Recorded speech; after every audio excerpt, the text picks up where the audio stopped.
నమస్కారం victory media news కి స్వాగతం. ముందుగా హెడ్లైన్స్ చూద్దాం. నిరుద్యోగులకు సీఎం జగన్ వరాలు 6100 పోస్టులతో డిఎస్సి నోటిఫికేషన్ ప్రకటన. కేసీఆర్ తెలంగాణ రాష్ట్రాన్ని అప్పులమయంగా చేశారు. తెలంగాణ సీఎం రేవంత్ రెడ్డి ఆరోపణ. విశాఖ జాయింట్ కలెక్టర్ గా మయూర్ అశోక్ బాధ్యతల స్వీకరణ. పలువురు ఉద్యోగులు ప్రత్యేక అభినందనలు. వైఎస్ఆర్ పథకాన్ని అర్హులంతా సద్వినియోగం చేసుకోవాలి. విశాఖ దక్షిణ ఎమ్మెల్యే వాసుపల్లి గణేష్ కుమార్. ఇక డీటెయిల్స్ చూస్తే రాష్ట్ర ముఖ్యమంత్రి వైఎస్ జగన్మోహన్ రెడ్డి అధ్యక్షతన బుధవారం సచివాలయంలో రాష్ట్ర మంత్రివర్గ సమావేశం నిర్వహించారు. ఈ సందర్భంగా సీఎం జగన్ 6100 పోస్టులతో డిఎస్సి నోటిఫికేషన్ జారీకి కేబినెట్ ఆమోదం తెలిపింది. 2 ఏళ్ల పాటు గౌరవ వేతనం ఇచ్చేలా అప్రెంటిస్ విధానానికి అంగీకరించింది. అలాగే అన్ని విశ్వవిద్యాలయాల్లో బోధనేతర సిబ్బంది ఉద్యోగ విరమణ వయసును 62 ఏళ్లకు పెంచుతూ నిర్ణయం తీసుకుంది. అంతేకాకుండా రాష్ట్ర పెట్టుబడుల ప్రోత్సాహక మండలి ఆమోదం పొందిన సౌర పవన విద్యుత్ ప్రాజెక్టులకు గ్రీన్ సిగ్నల్ సీఎం జగన్ మంత్రుల మండలి సమక్షంలో ఇచ్చారు. జనించినటువంటి విద్యను అభ్యసించదలిచినటువంటి విద్యార్థి లోకానికి ఒక సువర్ణ అధ్యాయానికి ప్రారంభించేటువంటి కీలక నిర్ణయాలు జరిగినటువంటి సమావేశంగా ఈ సమావేశాన్ని నేను అభివర్ణిస్తూ, ముందుగా ముఖ్యమంత్రి జగన్మోహన్ రెడ్డి గారి అధ్యక్షతన జరిగినటువంటి సమావేశంలో మంత్రిమండలి తీసుకున్నటువంటి కీలక నిర్ణయాల్ని మీ ద్వారా రాష్ట్ర ప్రజానీకానికి వివరించేటువంటి అవకాశం నాకు వచ్చింది. ప్రధానంగా ముఖ్యమంత్రి గారి పరిపాలన అంతా కూడా మహిళా సాధికారతకు, మహిళల యొక్క స్వావలంబన అంటే స్వయం సమృద్ధిని సాధించాలి మహిళలు, అప్పుడే ఈ సమాజం ఉన్నతి చెందుతుంది, ఉన్నత స్థితిలో ఉంటుంది అనేటువంటి నాటి సంఘ సంస్కర్తల ఆలోచన విధానం.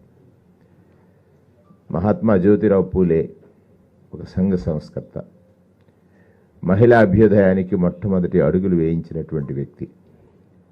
ఆ దశగా వారిని గురువుగా చెప్పుకున్నటువంటి రాజ్యాంగ నిర్మాత.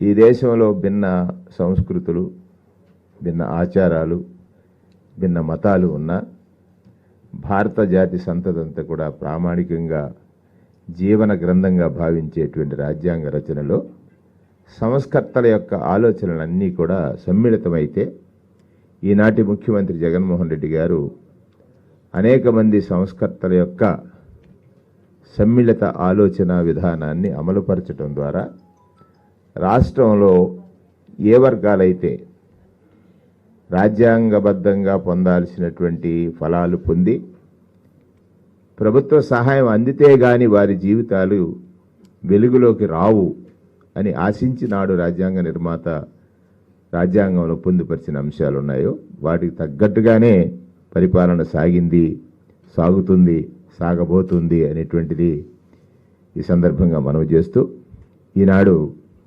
మహిళా సాధికారిత, మహిళలకు వెన్నుదన్నుగా నిలవడానికి ఈ నెల ఫిబ్రవరి 16వ తారీఖున ఇప్పటికే 3 విడతలు 18,750 రూపాయలు 45 సంవత్సరాల నుండి. మోదీ దేశాన్ని, కేటీఆర్ తెలంగాణ రాష్ట్రాన్ని అప్పుల పాలు చేశారని తెలంగాణ ముఖ్యమంత్రి రేవంత్ రెడ్డి అన్నారు. బుధవారం ఆయన మీడియాతో మాట్లాడుతూ లోక్సభ ఎన్నికలు 60 రోజుల్లో మొదలయ్యే అవకాశాలున్నాయని, ఎంపీ టికెట్లు ఆశించే కాంగ్రెస్ నేతలు ఫిబ్రవరి 3లోగా పీసీసీకి దరఖాస్తు చేసుకోవాలని సూచించారు. అభ్యర్థుల ఎంపికను పూర్తిగా కాంగ్రెస్ అధిష్టానం చూసుకుంటుందన్నారు. ఈ ప్రక్రియ కోసం అధిష్టానం హరీష్ చౌదరిని చైర్మన్ గా పరిశీలకులు కమిటీని నియమించిందని తెలిపారు. సమావేశం జరిగింది. రాబోయే లోక్సభ మరియు రాజ్యసభ ఎన్నికలకు సంబంధించి సమావేశంలో చర్చించుకొని భవిష్యత్ కార్యాచరణను నిర్ణయించుకోవడం జరిగింది. అందులో భాగంగా రాబోయే రాజ్యసభ ఎన్నికలకు అభ్యర్థులను నిర్ణయించే సర్వ అధికారాన్ని ఏఐసిసి అధ్యక్షుడు శ్రీ మల్లికార్జున్ ఖర్గే గారికి మరియు సిఈసికి పూర్తి స్థాయి అధికారాలను వారికి బదిలీ చేస్తూ ఈ సమావేశంలో ఏకగ్రీవ తీర్మానం చేయడం జరిగింది. రాబోయే రాజ్యసభ ఎన్నికల అభ్యర్థులను నిర్ణయించే విషయంలో ప్రదేశ్ ఎలక్షన్ కమిటీ ఏకగ్రీవ తీర్మానం చేయడం ద్వారా అధికారాన్ని అధిష్టానానికి అప్పచెప్పడం జరిగింది. రెండవది, రాబోయే లోక్సభ ఎన్నికలలో 17 పార్లమెంటు నియోజకవర్గాలకు సంబంధించి అభ్యర్థులను వాళ్ళ దరఖాస్తులను గాంధీ భవన్లో చేసుకునే విధంగా మార్చ్ జరగబోయే ఎన్నికలలో ఫిబ్రవరి 3 తారీఖు సాయంత్రం 5 గంటల వరకు అప్లికేషన్లను గాంధీ భవన్లో ఇచ్చుకునే విధంగా జనరల్ సీట్లకు సంబంధించి 50,000 రూపాయలు అప్లికేషన్తో పాటు జమ చేయాలి. ఎస్సీ ఎస్టీ వికలాంగులకు 25,000 రూపాయలతో పాటు అప్లికేషన్తో జత చేయాల్సిందిగా మార్చి 3 తారీఖు సాయంత్రం 5 గంటల వరకు సమయం ఇస్తూ పిఈసిలో నిర్ణయించడం జరిగింది. ఆ తర్వాత వచ్చిన అప్లికేషన్లను క్రోడీకరించి దానికి సంబంధించి లిస్టు తయారు చేసి ఆల్రెడీ ఎన్నికలకు సంబంధించి సెలక్షన్ కమిటీని నియమించడం జరిగింది. స్క్రీనింగ్ కమిటీని హరీష్ చౌదరి గారు చైర్మన్, అదేవిధంగా జిగ్నేష్ మేవానీ గారు గుజరాత్ నుంచి, విశ్వజిత్ కదం మహారాష్ట్ర నుంచి సభ్యులుగా నియమించడం జరిగింది. వారు కూడా తొందరలోనే రాష్ట్ర పర్యటనకు వచ్చి ఈ అప్లికేషన్లను అన్నిటిని కూడా క్రోడీకరించి సిఈసికి నివేదిక ఇవ్వడం జరుగుతుంది. ఫిబ్రవరి 15 నుంచి 20 లోపల సిఈసి సమావేశాలు జరిగి అందులో వీలైనంత మేరకు తెలంగాణ లోక్సభ ఎన్నికలకు సంబంధించిన అభ్యర్థులపై అధిష్టానం నిర్ణయం తీసుకునే అవకాశం ఉన్నది. అదేవిధంగా 17 పార్లమెంట్లకు సంబంధించి ప్రతి ఒక్క పార్లమెంటుకి ఒక ముఖ్యమైన నాయకుడిని లేదా రాష్ట్ర మంత్రిని ఇన్ఛార్జిగా నియమించడం, వాళ్ళందరూ కూడా క్షేత్రస్థాయిలో పర్యటన చేసి శాసనసభ లాబింగ్, లాలూచి వ్యవహారాల్లో ఎన్ని నోబెల్ ప్రైజులు ఇచ్చినా తక్కువేనని టీడీపీ పోలిట్ బ్యూరో సభ్యులు బొండా ఉమా అన్నారు. బుధవారం ఎన్టీఆర్ భవన్ నుంచి ఆయన మీడియాతో మాట్లాడుతూ వైసీపీ ప్రభుత్వం అధికారంలోకి వచ్చిన తర్వాత అంతా అవినీతి అక్రమాలతోనే పాలన సాగుతుందని, కేవలం ప్రతిపక్షాన్ని టార్గెట్ చేస్తూ సీఎం జగన్ కక్ష సాధింపు పాలన సాగిస్తున్నారని ఆయన మండిపడ్డారు. త్వరలోనే జగన్ ను ఇంటికి పంపేందుకు రాష్ట్ర ప్రజలంతా సిద్ధంగా ఉన్నారని తెలిపారు. ప్రతిపక్షం మీద తెలుగుదేశం పార్టీ అధ్యక్షుడి మీద మాట్లాడతాం, కానీ ఇవాళ అన్నీ కూడా ఏమైతే మేము తొలి నుంచి జగన్మోహన్ రెడ్డి మీద వాస్తవాలు చెప్తున్నామో ఆ వాస్తవాలన్నీ నిజమని సొంత రక్తం పంచుకు పుట్టిన షర్మిలనే ఇవాళ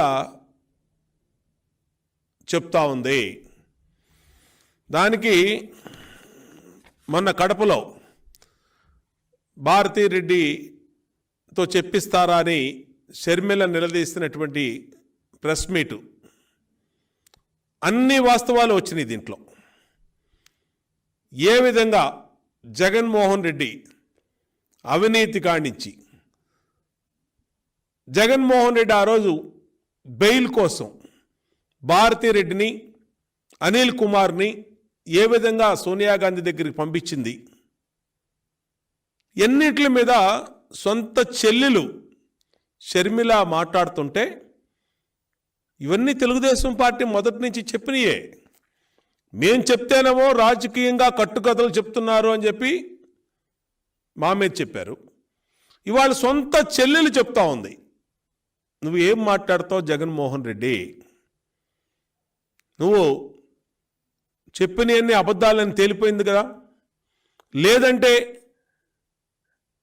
నిన్ను లై డిటెక్టర్ పరీక్ష చేయాలి. లై డిటెక్టర్ పరీక్ష చేస్తే నీ వాస్తవాలన్నీ ఆ రోజు మేము చెప్పినాయి తొలినాటి నుంచి ఈరోజు నీ సొంత చెల్లెలు చెప్పినాయి నిన్ను లై డిటెక్టర్ పరీక్ష చేస్తే మొత్తం కూడా బయటకు వచ్చేస్తాయి. దానికి జగన్మోహన్ రెడ్డి కూడా సహకరించాలి. ఎందుకంటే నీ మీద దాదాపు 12 కేసులు సిబిఐ కానీ ఈడీ కానీ 16 కేసులు పెట్టి 18 నెలలు జైల్లో ఉండి ఎన్నోసార్లు దానికి 100 సార్లు బెయిల్కి వెళ్ళావు. సుప్రీంకోర్టుకి వెళ్ళావు, తెలంగాణలో హైకోర్టుకి వెళ్ళావు, సిబిఐ కోర్టుకి వెళ్ళావు. ఎక్కడా నీకు బెయిల్ రాలినప్పుడు నీ భార్య భారతిరెడ్డిని, నీ బావమరిది అయినటువంటి అనిల్ కుమార్ని సోనియా గాంధీ దగ్గరికి పంపించి వాళ్ళ కాళ్ళు పట్టుకొని ఆమె సహకారంతో నీకు బెయిల్ వచ్చింది. అదే మాట షర్మిల చెప్తా ఉంది ఈరోజు. ఏం సమాధానం చెప్తావు జగన్మోహన్ రెడ్డి అని అడుగుతా ఉన్నా. ఇది వాస్తవమా కాదా? నీ చెల్లి బయట పెట్టిన నిజాలకి, తొలి నుంచి తెలుగుదేశం పార్టీ మాట్లాడుతున్న వాస్తవాలకి రెండు సరిపోయినాయి. ఇవాళ నువ్వేం చెప్తావు? తాడేపల్లిలో కూర్చొని షర్మిలను కూడా తిట్టిస్తూ మమ్మల్ని అనరాని మాటలు అంటూ నువ్వు టైంపాస్ చేయటం కాదు, నువ్వు నిజంగా ప్రజలకి నువ్వు అవినీతి పరుడు కాదని చెప్పాలనుకుంటే లై డిటెక్టర్ రాష్ట్ర ప్రభుత్వం పేద మహిళలు ఆర్థికంగా అభివృద్ధి చెందేందుకు అమలు చేస్తున్న వైఎస్ఆర్ ఆసరా పథకాన్ని అర్హులైన వారంతా సద్వినియోగం చేసుకోవాలని విశాఖ దక్షిణ నియోజకవర్గ ఎమ్మెల్యే వాసుపల్లి గణేష్ కుమార్ తెలిపారు. బుధవారం నియోజకవర్గంలోని టర్నర్ చౌల్ట్రీలో ఏర్పాటు చేసిన వైఎస్ఆర్ ఆసరా కార్యక్రమంలో ఆయన పాల్గొని మాట్లాడుతూ ప్రభుత్వం ఎన్నికల సమయంలో ఇచ్చిన ప్రతి మాటను అమలు చేస్తుందని, కావాలనే కొన్ని పత్రికలు, కూల మీడియా ప్రభుత్వంపై లేనిపోని విమర్శలు, ఆరోపణలు చేస్తున్నాయని అన్నారు. మళ్లీ సీఎం జగన్ అధికారంలోకి వచ్చే విధంగా మనమంతా ఐక్యతగా ఓటు వేయాలని ఆయన కోరారు. ఈ కార్యక్రమంలో దక్షిణ నియోజకవర్గంలోని వార్డు ఇన్ఛార్జీలు, మహిళలు అధిక సంఖ్యలో పాల్గొన్నారు. ఇప్పుడు లబ్ధిదారులు వైఎస్ఆర్ ఆసరా సంబరాలు ముఖ్య అతిథిగా విచ్చేసిన ఆనరబుల్ పేరు పేరున ధన్యవాదాలు తెలియజేసుకుంటున్నాను. అక్క చెల్లెమ్మలు అందరూ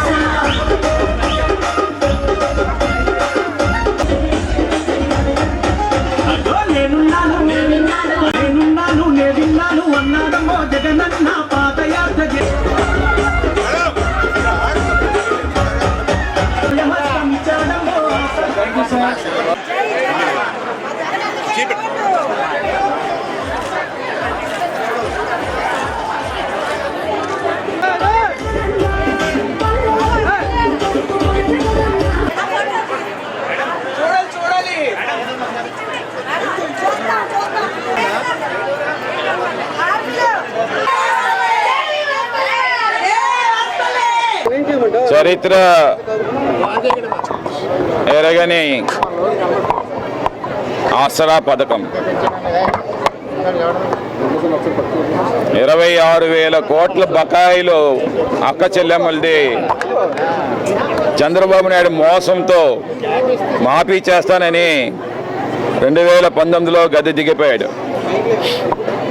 జగన్మోహన్ రెడ్డి గారు ప్రజా సంకల్ప యాత్రలో పార్టీ శ్రేణులు దిక్కులు పెక్కచెల్లేలా చేస్తున్న జై జగన్ నినాదాల మధ్య చెప్పిన మాట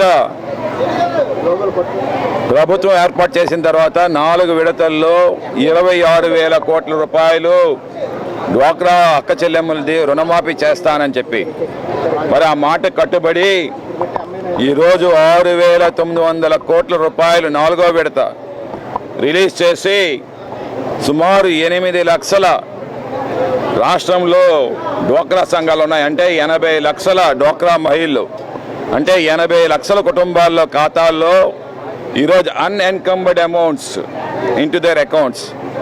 అంటే బ్యాంక్ రుణం ఉన్నా కానీ బ్యాంకర్లు ముట్టుకోవడానికి వీల్లేదు. ఈ డబ్బులు లబ్ధిదారులకే హక్కు. విశాఖ పూర్ణ మార్కెట్ వద్ద ఉన్న ఆయిల్ మిల్లు సందులో యాజిడి అస్తవ్యస్తంగా ఉందని ఎన్నిసార్లు ఫిర్యాదు చేసినా జీవీఎంసీ అధికారులు పట్టించుకోవడం లేదని సంబంధిత వార్డ్ శానిటేషన్ ఇన్స్పెక్టర్ కూడా ప్రజలను హేళనగా మాట్లాడుతున్నారని సిఐటియు నాయకులు ఎం సుబ్బారావు ఆరోపించారు. బుధవారం అస్తవ్యస్తంగా ఉన్న డ్రైనేజీ వద్ద స్థానిక ప్రజలతో కలిసి నిరసన చేపట్టారు.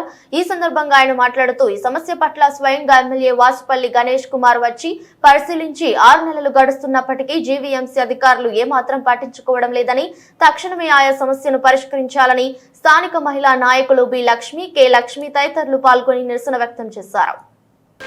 నిరసన తెలుపుతున్నాం. ఇక్కడ ఇంటి పన్ను చెత్త పన్నుకి వాలంటీర్లు వచ్చి ఖచ్చితంగా వసూలు చేయడం అనేది జరుగుతుంది. ఒకవేళ కట్టలేకపోతే మున్సిపల్ కమిషనర్, జోనల్ కమిషనర్ వచ్చి వసూలు చేయడం అనేది జరుగుతుంది ఇక్కడ.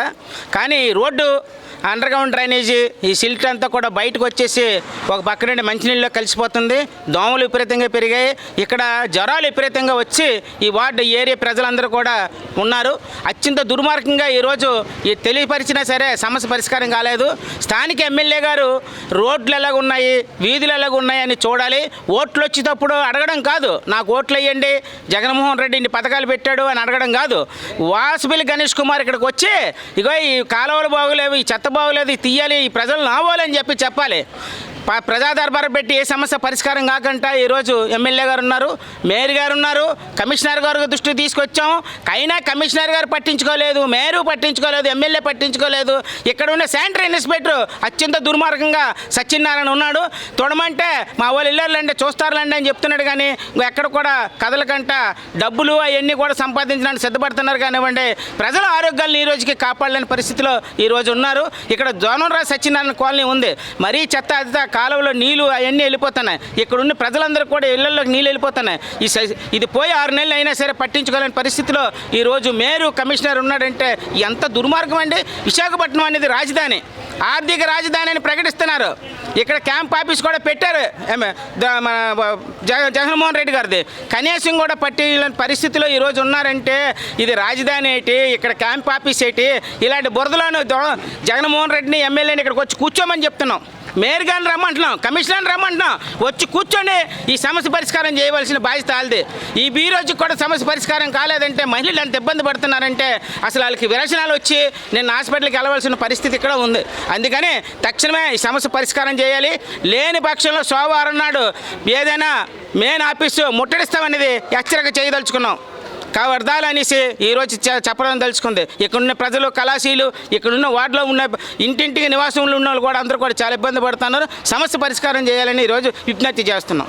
దుర్మార్గంగా ఈరోజు డ్రైనేజీ రోడ్లు ఉన్నాయి. 5 మాసాలు 6 మాసాలు అయింది. అధికారుల దృష్టికి తీసుకెళ్ళినా ఈ సమస్య పరిష్కారం కాలేదంటే ప్రజల పట్ల ఈ ప్రభుత్వాలకి, అధికారులకి, నాయకులకి ఎంత సిద్ధశుద్ధి ఉందో ఇది తెలుస్తుంది.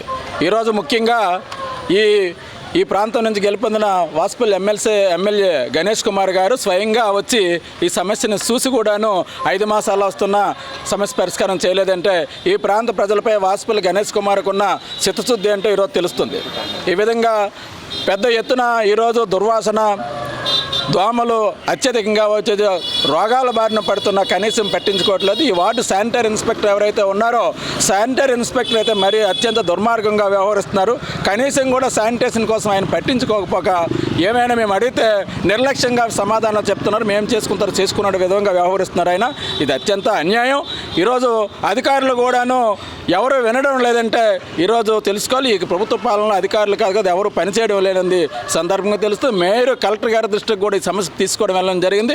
ఈ ప్రాంతంలో చిన్నపిల్లలు ఎవరైతే ఉన్నారో చిన్నపిల్లలు వచ్చి డ్రైనేజీలో పడిపోయే అవకాశాలు కూడా ఎక్కువగా ఉన్నాయి. ఈ ప్రాంతం అంతా కూడాను వాణిజ్య కేంద్రం. ఇక్కడ ఉన్న వాళ్ళందరూ కూడా వ్యాపారాలు చేసుకునే వాళ్ళు.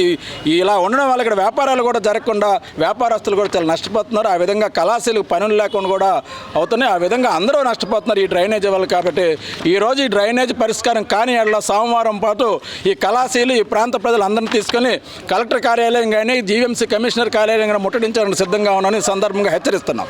కేంద్రంలో అధికారంలో ఉన్న బీజేపీ ప్రభుత్వం వివరిస్తున్న ప్రజా వ్యతిరేక విధానాలకు నిరసనగా ఫిబ్రవరి 16వ తేదీన అఖిల భారత పారిశ్రామిక సమ్మె గ్రామీణ బంద్ ను నిర్వహిస్తున్నట్లు విశాఖ కేంద్ర కార్మిక సంఘం నాయకులు కుమార్ తెలిపారు. బుధవారం విశాఖ సిపిఎం కార్యాలయంలో ఏర్పాటు చేసిన విలేకరుల సమావేశంలో ఆయన మాట్లాడుతూ విశాఖలోని కేంద్ర కార్మిక సంఘాలు సంయుక్త కిసాన్ మోర్చా ఆధ్వర్యంలో ఈ బంద్ నిర్వహిస్తున్నామని దీనిని విజయవంతం చేయాలన్నారు. కార్మికులకు నిత్యం నష్టం కలిగించే విధంగా మోదీ ప్రభుత్వం అనుసరిస్తున్న తీరు అధ్వానంగా ఉందన్నారు.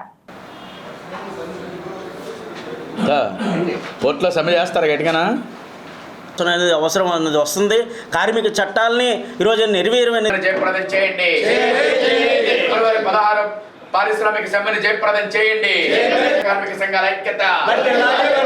మోడీ విధానాలకు వ్యతిరేకంగా జరుగుతున్న సమ్మెను జయప్రదం చేయండి.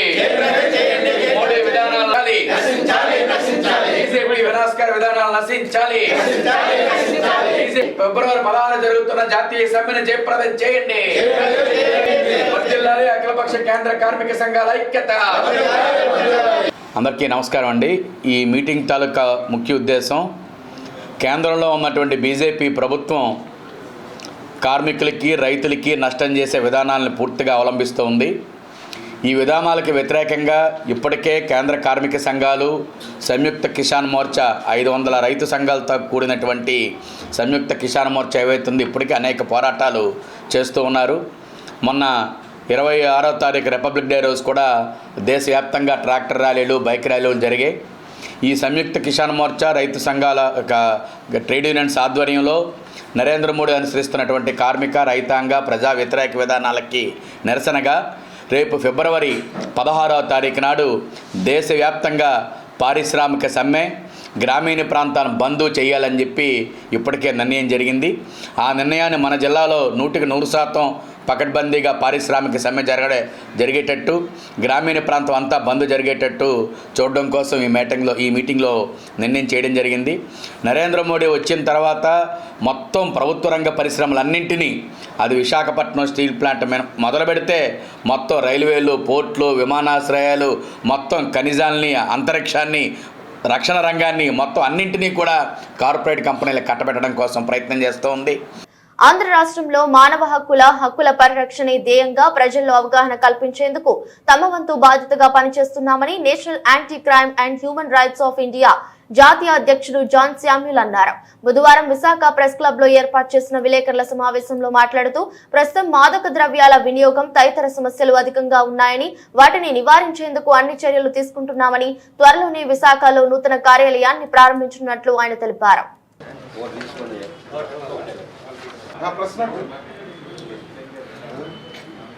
మేము సంవత్సరం ఎలాగైనా అట్లీస్ట్ ఒక 10 కాలేజీలలో అయినా మేము డ్రగ్స్ ని నిర్మూలన చేయాలనేటువంటి ఉద్దేశం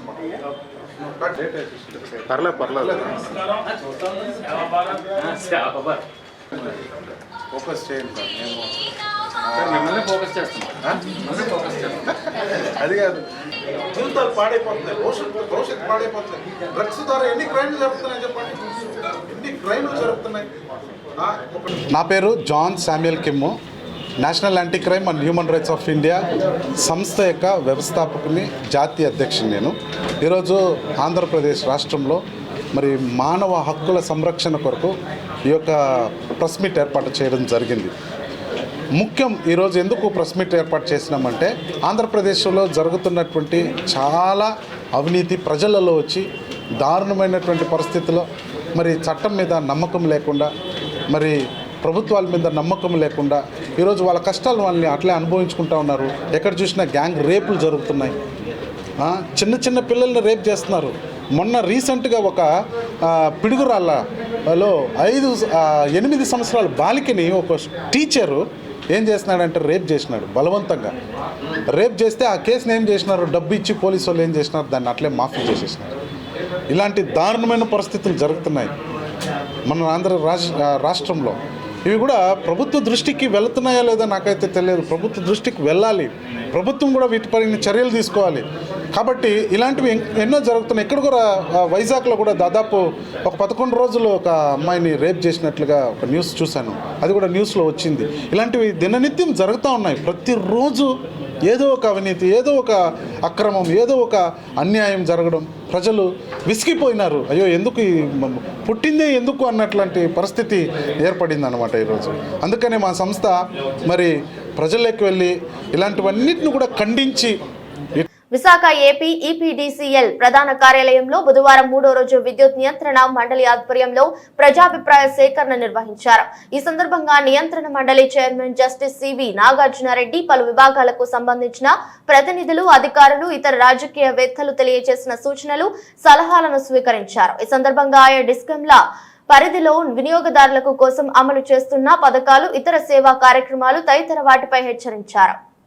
It has brought down to 5% in line with the harmonics, both in ACDC and DCS. But all these are set and achieved for the loads, sir, but not for the generators. It is very hard. If you look at any kind of a UPS, the industrial drive, and they are limiting within the specified limits, there are clear IEC specifications. Definitely, there is nothing like that for the generators. Maintain plant houses solar inverters to convert the DC from photovoltaic cells to AC to synchronize with the grid, sir. To sync with the grid, sir. This is accomplished by taking sampling of all the points where CPP is getting advantages and hence the grid support. ఒకటి రెండోది ప్రభుత్వం ఎందుకంటే పాతది petrol rate చూసుకొని మీరు 100 రూపాయలకి 100 గత 20 నెలలుగా 3 కోట్ల మంది గృహ వినియోగానికి ఉపయోగించే విద్యుత్ నుంచి 55% అదనంగా బిల్లులు వసూలు చేస్తున్నారు.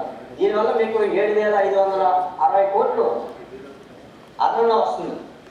నర్సీపట్నం ఏఎస్పీ కార్యాలయంలో బుధవారం ఉదయం కెన్నిస్ కెనాల్ ను జిల్లా ఎస్పీ కేవీ మురళీకృష్ణ ప్రారంభించారు. ఈ సందర్భంగా పోలీస్ డాగ్స్ ఆయనకు గౌరవ వందనం సమర్పించాయి. నేరాల నివారణకు పోలీస్ డాగ్స్ కీలక పాత్ర పోషిస్తాయని అధికారులు తెలిపారు. ఈ ప్రారంభోత్సవ కార్యక్రమంలో జిల్లా అడిషనల్ ఎస్పీలు విజయ్ భాస్కర్, ఆది రాజ్ సింగ్ రాణా, సత్యనారాయణరావు, పోలీస్ సిబ్బంది తదితరులు పాల్గొన్నారు.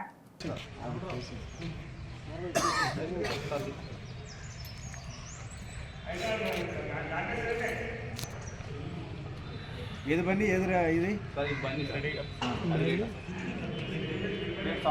బన్నీ ఓట్ మందేది సార్ ఇది అనకాపల్లి సార్ ఇది సార్ సార్ ఎవరు బాగుంటుంది బాయ్ మూడు బన్నీ బాయ్ బాయ్ గోమ్ దైనే గోమ్ अच्छा इधर रेड थम बनी पीछे बनी थम सजा थम ऑडियंस के लिए करेक्शन वर्ड आग थम बनी थम आर फर्स्ट स्टे बनी थम टीचर पीछे मुड़ रेड थम वाई से 1 by 1 ऑडियंस एक्सरसाइज शुरू कर बनी बैठो बेटा बैठो बन्नी संथाल बेटा संथाल बन्नी लेठो बेटा लेठो हाँ बन्नी रोल बेटा रोल बन्नी उठ बेटा उठ था बन्नी सल्यूट बेटा सल्यूट बन्नी उठ बेटा उठ काले उड़ा बन्नी खाम बेटा खाम हाँ कालान हिल बन पीछे पीछे पीछे मुड़ बन्ने पीछे हाँ आर फॉर सल्यूट बन्ने सल्यूट बेटा सल्यूट रेडी अप बन्ने उठ उठ विश्राम बन्ने बैठो लिस्ट लगेगा लगाओ लिस्ट रेडी अप తాను తలుపులు తెరిస్తే వైసీపీ ఖాళీ అవుతుందంటూ చంద్రబాబు చేసిన వ్యాఖ్యలపై మాజీ మంత్రి కొడాలి నాని స్పందించారు. కృష్ణా జిల్లా గుడివాడలో ఆయన బుధవారం మీడియాతో మాట్లాడుతూ చంద్రబాబుకు మతి భ్రమించి తమ పార్టీలో జరుగుతున్న సీట్ల వ్యవహారంపై మాట్లాడుతున్నాడని మండిపడ్డారు.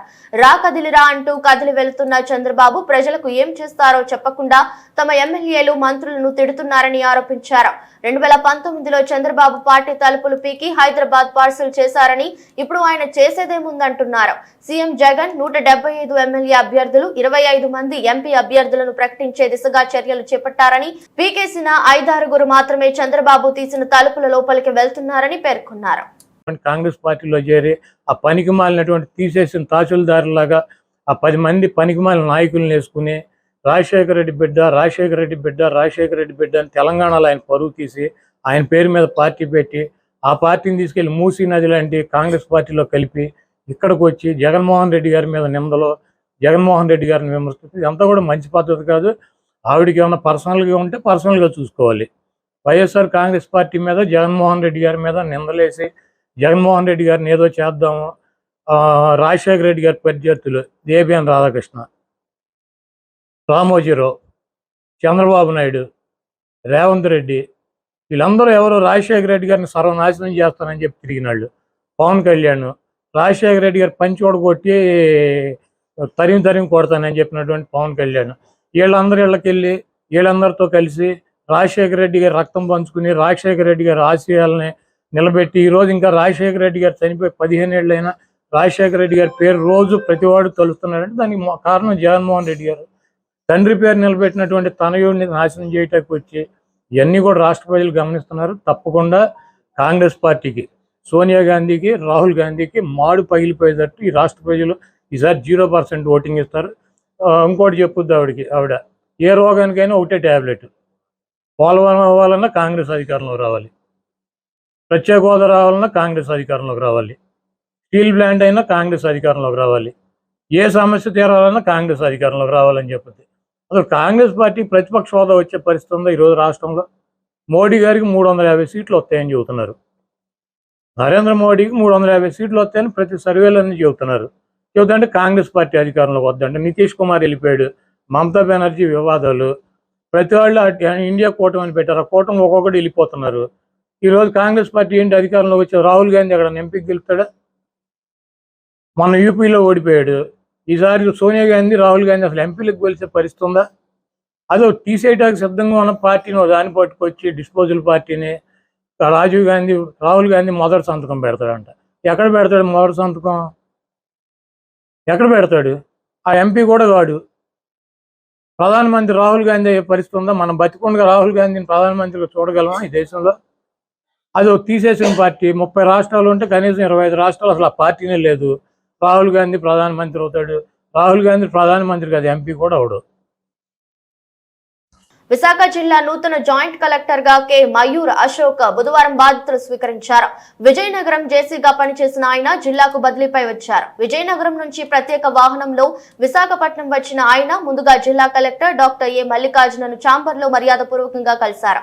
ఈ క్రమంలో పలు అంశాలపై మాట్లాడారు. సుమారు గంట సేపు వివిధ అంశాలపై వారిద్దరు చర్చించారు. అనంతరం జాయింట్ కలెక్టర్ తన ఛాంబర్ కు చేరుకుని ఉదయం 11:49 ఫైల్ పై సంతకం చేసి బాధ్యతలు స్వీకరించారు. ఈ సందర్భంగా డిఆర్ఓ కె మోహన్ కుమార్, ఆర్డీఓలు హుసేన్ సాహెబ్, భాస్కర్ రెడ్డి, కలెక్టరేట్ ఏవో ఈశ్వరరావు, సమాచార పౌర సంబంధాల శాఖ సంయుక్త సంచాలకులు వి మణిరాం, జిల్లా రిజిస్టర్ సృజన, రెవెన్యూ అసోసియేషన్ ప్రతినిధులు జేసీని మర్యాదపూర్వకంగా కలిశారు.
వార్తలు ముగించే ముందు మరోసారి హెడ్లైన్స్.